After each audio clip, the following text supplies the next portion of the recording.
Hello there guys and welcome back to the channel. Right, so Alliance Quest effectively kind of goes into a mini off-season right now.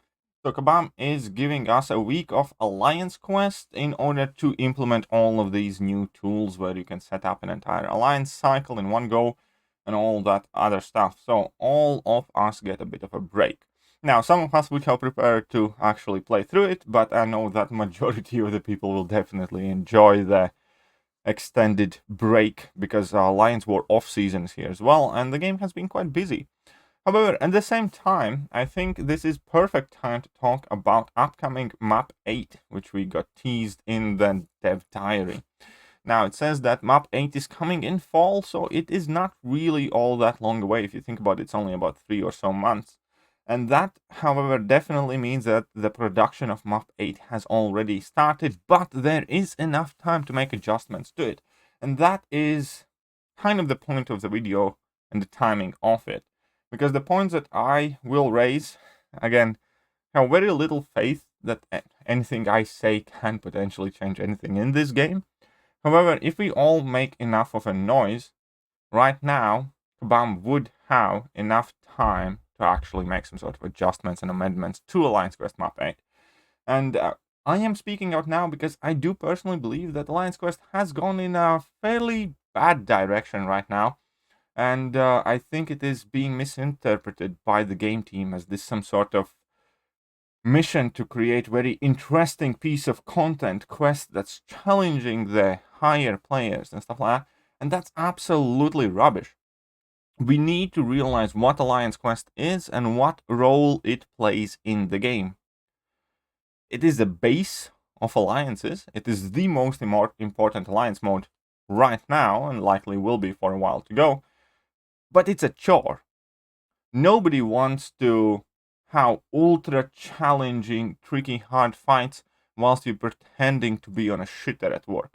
Nobody wants to wake up and get tagged by alliance mates to clear some sort of lane or open up a mini boss, and the fights to be long and tricky and hard. Before bed, for many of us, myself included, my mission basically is I finish streaming, need to jump in Alliance Quest, and I need to clear that in a matter of minutes because I have a beautiful girlfriend already waiting for me to go to bed. I don't want to use all my focus, all my concentration just to clear Alliance Quest, because you do it time and time and time again. Alliance Quest is a chore, period. It's not meant to be super intelligent, it's not meant to be this mega masterful piece of content. It's a chore, it's something you do daily.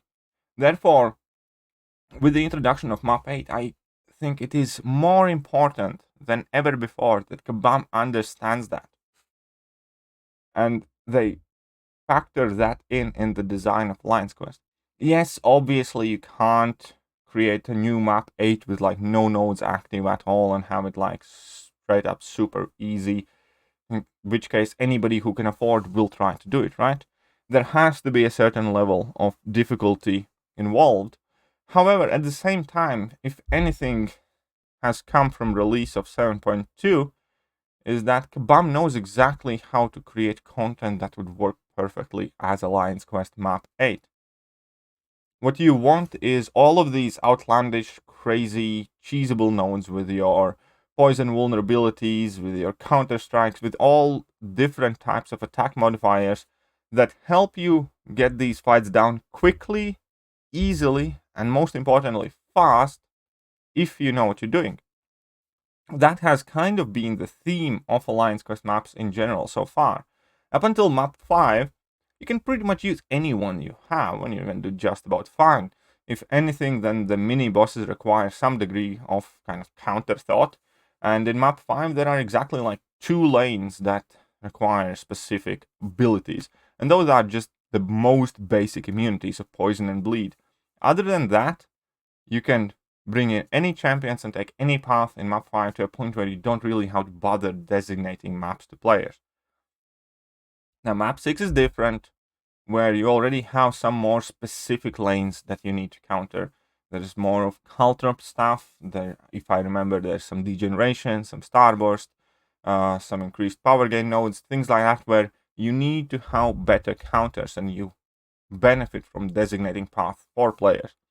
And map 7 takes it further, where you need to have very, very specific counters for pretty much every lane, and you need to kind of make sure that a champion can double up on their purpose for section 1 and 3 if you want to be one of the people who is able to tackle mini boss or main boss. So for most part, you can't just have a champion for section 1, a champion for section 2, a champion for section 3.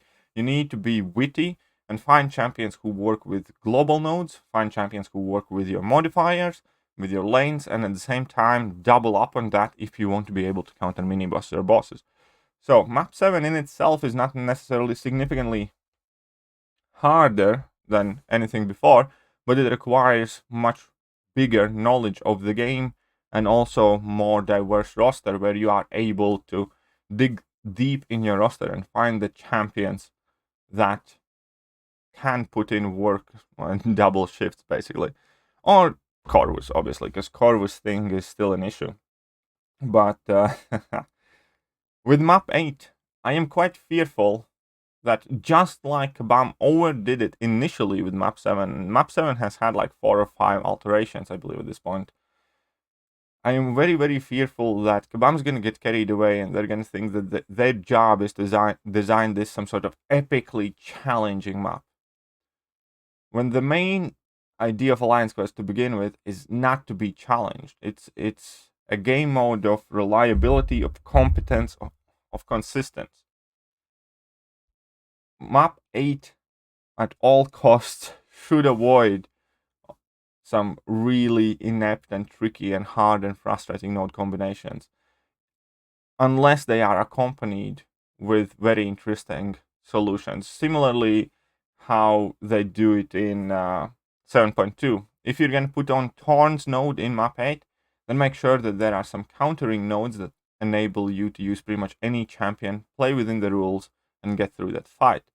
Or if you're going to put on something like Aspect of War, then have an interesting premise around with that buffet safeguard node and heal reverse, where you can get through with any champion, for instance.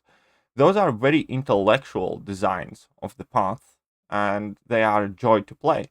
Obviously, the question is, how well would they hold up over time if you had to do them 5 days straight every single week?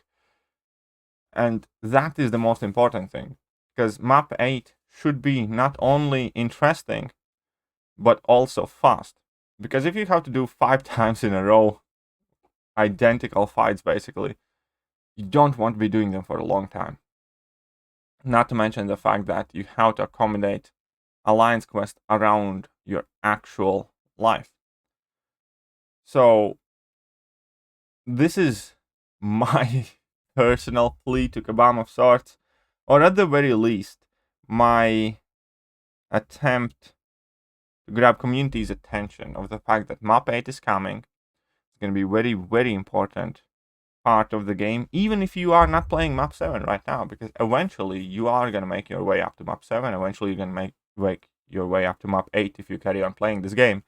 So if you think it's not affecting you right now, or it might not affect you immediately, then think about it. So long as you keep playing this game, eventually you will probably work your way up there if you have any ambition at all toward this game. And the most key aspect of whether that will be great or not entirely depends on the philosophy, how the map 8 is going to be designed.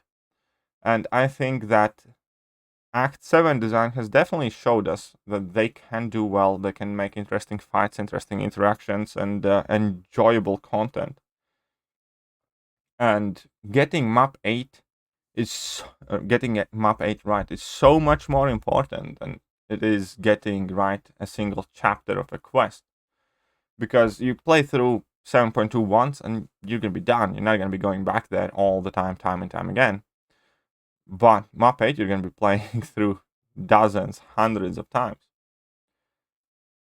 So my hope is that they do not make map 8 overly challenging, not because I'm afraid of challenge, but because it's just not the place for it.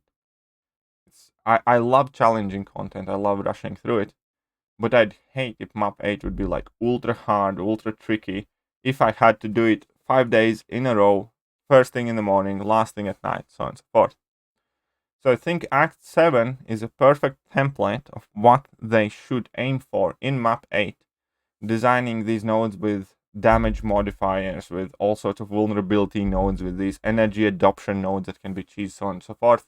So we can actually enjoy it as we replay it, and maybe we are encouraged to try out some different interactions, different cheesy champions, and not just use Corvus for everything. Anyways, let me know what you guys think. I'm not gonna keep you guys any longer, but definitely I think the time to talk about Alliance Quest Map 8 is right about now, whilst Kabam still has time to actually amend whatever they are currently working on. That being said, I hope you guys enjoyed the video, and I shall catch you guys soon. See ya!